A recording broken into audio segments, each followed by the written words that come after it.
જય શ્રી કૃષ્ણ. યસ, તજ છે.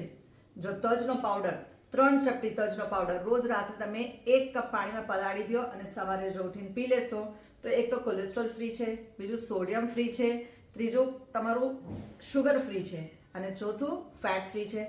હવે આની અંદર પ્રોપર્ટીઝ આપણે જોઈએ તો આની અંદર એન્ટીઓક્સિડન્ટ પ્રોપર્ટી છે જે તમારી એજને જલ્દી આગળ ના જવા દે, તમારી એજને નોર્મલ કરીને ધીમે ધીમે આગળ લઈ જાય.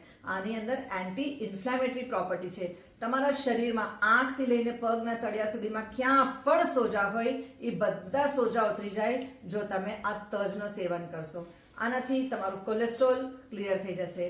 આનાથી તમારા શરીરમાં જો લોહી સરખી રીતે ના ફરતું હોય તો બ્લડ થિનરનું કામ કરે છે તમારા તજ. તમને વેરિકોઝ વેન્સમાં કેટલા પણ ક્લોટ હોય અને તમને બ્રેસ્ટમાં ટ્યુમર થઈ ગયું હોય તો તમે જો આ તજનો પાવડરનું સેવન કરશો, નોર્મલ પાણીમાં નાખીને પીશો તો તમારું આખું લોહી ફાઇન પાતળું થઈને બ્લડ સર્ક્યુલેશન સરખું થશે તો તમને સાયટિકાનો દુખાવો વયો જશે, વેરિકોઝ વેઇનનો દુખાવો વયો જશે, તમારી નસોમાં કાંઈ દુખાવો છે વયો જશે, તમને જોઇન્ટ્સમાં પણ પેઇન છે તો તમને જોઇન્ટ્સ પેઇન પણ ખતમ થઈ જશે કેમ કે એન્ટી ઇન્ફ્લામેટરી ગુણોથી ભરેલો છે.